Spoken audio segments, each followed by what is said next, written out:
Hi, welcome to my channel Inspiration Always. I'm Preeti and today I brought a topic that is conflict resolution. If we talk about this word, conflict resolution, you would find the word resolution. Resolution has come from the word resolve. Resolve has two meanings. One is to solve any problem, to find a solution, and the other meaning of the resolve is to make a promise to yourself or make a firm decision of whatever you want to do. So, if you want to resolve any conflict, you have to resolve to yourself that you don't want to get into any conflict. You would avoid conflict at any cost. You would find the solutions. I would not be telling you here what solutions you should follow or what steps you should follow to resolve any conflict. I would just say, just resolve to yourself that you would not get into any conflict. And why should I not get into any conflict? For my own peace, for my own happiness, from your own experience, you must be knowing that whenever you get into any conflict, you lose your inner peace, you lose your happiness, you get disturbed, and then you find some or the other way to make yourself calm. Either you talk to a friend or a family member, or you resort to drugs or alcohol or smoking or something or the other, but you want to calm down your mind. Your mind gets disturbed after getting into the conflict, and it will take a longer time to come back to the normal state. So in that, you lose your time, you lose your inner comfort, you lose your peace, you lose your everything, which is so subtle and which is very precious, which is treasurable. I don't compare it with any kind of a diamond or any valuable item because it is invaluable. But if you compare it with some invaluable thing like a diamond or something like that, a precious thing, then you would not like to exchange it with, small things or petty things. You would not be losing your diamond. So you would be preserving your diamond if you have any diamond. But for peace, for happiness, we don't value them. We don't put any kind of, you can say, price tag on that. Other things we do a price tag. We stick a price tag to everything and then we preserve them, and we would not like to exchange them for anything smaller. Same way, if I add a price tag to my inner peace, my inner bliss, and my happiness, then I would not be losing it so easily in petty things. So I have to make it very precious. I have to consider it to be very precious. If you take an example of, suppose if you are in the dark and you're in your own room or own house and you are in the dark and you are finding the way to your door. In that case, suppose if you get bumped into a wall, you would not blame the wall for anything else. You would not curse the wall because you know it was your mistake and it was because of the darkness. So you would not be cursing the wall and you would not be blaming the wall why it came into your way or why the wall did it intentionally. You would not say that wall did it intentionally to you, or probably wall has some animosity against you. You would not create such kind of thoughts for the wall. But if there is any person, then definitely we create such thought that he intentionally did it, he intentionally or deliberately came into my way, or he has some animosity against me, or he just wants to pull me down. Then we look him as an object of, you can say, the revenge. But to the wall, we don't see it as an object of revenge. You don't take revenge with the wall. Similarly, suppose if a bull, uh, a mad bull is coming, and then you see it and you just change your way and you just walk around it, but you don't, you can say, collide with it. Why don't you do that? Because you know that you would be harmed and you would be injured. But you would not blame the bull for anything. You would not say that bull came intentionally or bull had some ill feelings against you or it had some evil intention for you. you would not create such thoughts. You would just save yourself, and you would just tell others also that you were thankfully saved, and you would be thanking God, and you would be thanking your luck that you got saved. But you would not be blaming, or you would not be thinking that you should teach some lesson to the bull. You would not think like that. But if it is a person, we think that we should teach a lesson, or we should fight for the justice. But let me tell you, everything is just. There is no injustice in this world. If something happened to me, which happens due to natural calamity, or suppose a stone falls on my head on its own, or I'm walking through a street and something from up above falls. Suppose pigeon was sitting on the tree, and his shit falls on my head, then I would not be blaming the pigeon. I would not be saying that pigeon did it intentionally, I must teach the pigeon some lesson. You would not think like that. You should consider it. Why did it happen to you? Why did that pigeon's shit fall on your head? Or why did you bumped against the wall? So there must be some connection. So definitely it's my past mistake of which I'm getting the reward, either positive or negative. So if I think people also as the same, then it would become a lot easier for me not to get into the conflict with them, or not to blame them.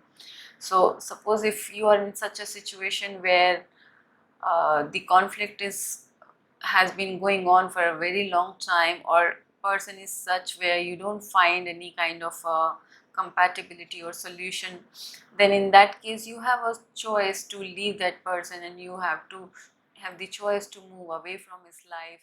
And you should find out the solution rather than getting into the conflict with that person. And that too, you should, if you are stepping away, even then it should be in a very nice manner, without blaming the other person. You are stepping away for your own peace, for your own life, so don't blame the other person. You say that your choices are different, or your way of living is different, and it's difficult for you to you can say compromise or adjust. In that case, you don't say that the other person is wrong, or the other person is responsible. You just say that you have a choice, and with good feelings and good notes you can part your ways. So this is I'm doing for my own benefit, my own peace, my own you can say it's my own choice. And it doesn't mean that you have to tolerate. Some people think that, oh, that means we will have to tolerate everything, and we should be tolerating whatever anyone does to us, and we should not, to avoid any conflict, we just keep tolerating. I would not say you to tolerate, because toleration means that you are under stress, that it's just like a spring which is compressed. So a compressed spring recoils back, and when it recoils, it can also injure, so it can also harm the person who has compressed it. So there's no benefit, because anyhow it has to recoil, it will recoil. I feel we should consider everything as a business, because we all want to have profits in our business. We want to have profitable transactions. So if we give value to our words, we would choose our words before speaking.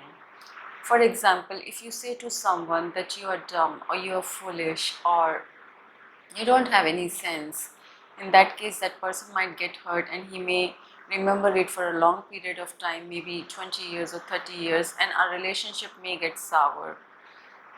And that would affect my peace of mind too, because then I would also have to spend some time and energy to come back to my normal state and focus on the things which I really want to focus upon. So that's a loss, and that's not a profitable business. If we see everything from the point of view of a profit and a loss, then we would be considering before speaking, we would be considering everything before getting into conflict with the other person. Let me share a story with you on this also. There was an old man, and he was about to die, and he has his only son, an adult young son. And before dying, he tells him, he hands over you can say a box to his son, and there were two stones. One was the real diamond and one of them was, you can say, a glass. So he tells them that out of these two stones, one is diamond and one is glass, and I don't know which one is the glass, which one is the diamond. My father, that means his grandfather, the son's grandfather, gave it to him. So he said that I received it from my father and now I am handing it over to you, and you have to find it out which one is the real diamond so that you can make the best use of it. And after telling this, he dies, he passes away. So this son, he was a very clever man. He went to the king of the kingdom and he said to the king the same thing in his court. He said that he had two stones and one of them was a diamond and one of them was a glass. So if any of the people who were present in the court of the king, the members of the court, if they come to conclude which one is the diamond, if they check and they are able to find out which one is the real diamond and which one is the glass, then he would hand it over to the king, and that would go into the, you can say, the treasury of the king for the public. Otherwise the king will have to pay the equal amount, the amount which is the value of the real diamond. So the amount equivalent to the cost of that diamond, the king has to pay him back if none of his court members are able to identify which one was the real diamond.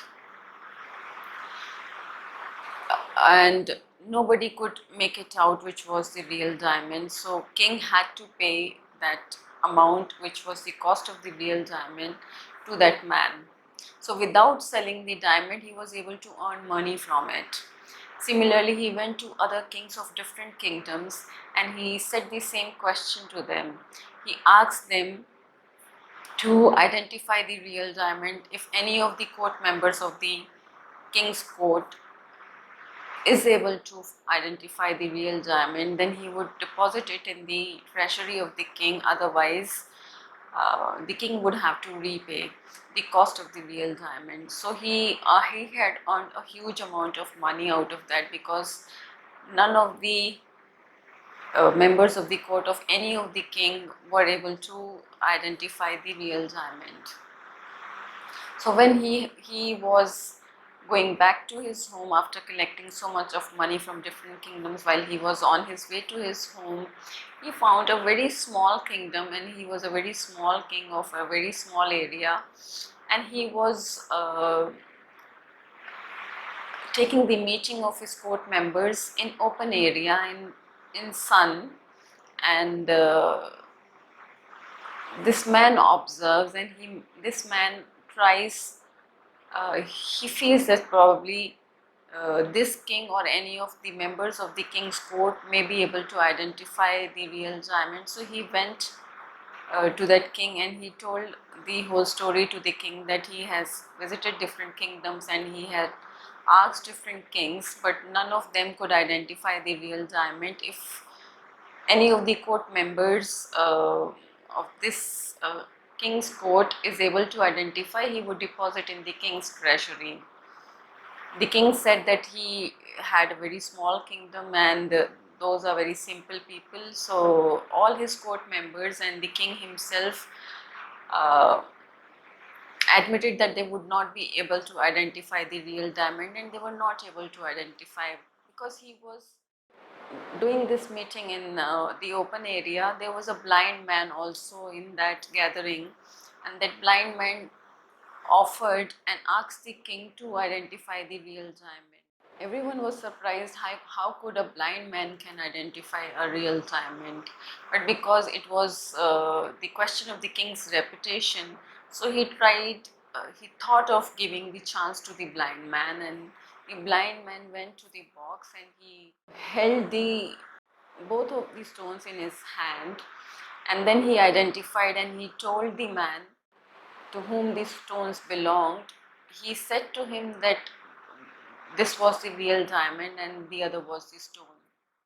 So this man got very much overwhelmed and he asked him, being blind, how could he identify which one was the real diamond and which was the glass? The old man, the blind man, said that the answer is very simple, because it's very hot and it's a scorching heat of the sun, and the stone which is cool even in that scorching heat of the sun is the real diamond, because glass immediately gets hotter and it became hot in the heat of the sun, but the diamond remained cool even in the heat of the sun. So this is how he identified the real diamond. So this can be compared with the integrity and the value of a human being also. The man who is cool and calm in different situations and who doesn't get into conflict with different people, he is a diamond, he's a real gem. And the one who gets into conflict with other people, or who loses his temper very easily and he goes into conflict, he gets into conflict with other people, he is like a glass and it doesn't have any value. People only respect the person who is respectable. You earn your respect. You don't have any legitimate right to get respect. You earn your respect, and you earn the respect by your deeds and your actions. So by keeping yourself calm and not getting into the conflict with other people, you maintain your value, you maintain your integrity, and you maintain your respect. So this is how you earn your respect and you earn value in the society. So this is a profitable business. So if we think in those terms, then we would not get into the conflicts with other people.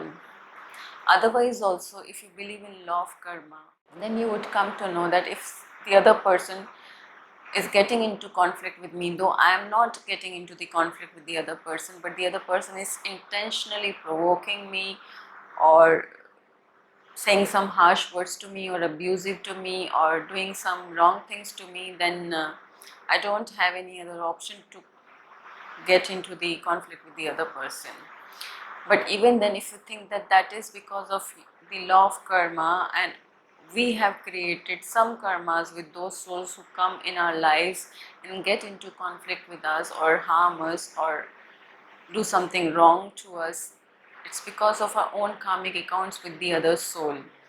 How it happens that we have some good karmic accounts with different souls, and they are very helpful, they are very cooperative, very supportive and very loving and kind to us, and there are other souls who are not so good to us, or maybe they have animosity against us, or they are jealous of us. So these are all karmic accounts, these are all past karmic accounts. So we have some good karmic accounts with some souls, we have some bad karmic accounts with some souls, and it's all the game of energy. So with one whom with whom we have positive interaction or positive energy exchange, we have good experiences with, and the one with whom we don't have a positive energy exchange, we have negative energy exchange, we have bad experiences with. And if we want to have good experience and harmony in life, or harmony in our own mind, no conflict within my own mind, then I must choose to avoid conflict, I must avoid clashes with anyone. And this is for my own benefit, this is for my own welfare. I hope this video has given you some insight on this subject. Thanks for your support, thanks for your cooperation, thanks for being with me, thanks for watching this channel. If any of you who hasn't subscribed my channel yet, you may please subscribe by touching the word which is written in red color, the subscribe. You can touch that word, and you can also touch that thumbs up button, which is if you have liked this video. Thanks for watching this video. Thank you so much.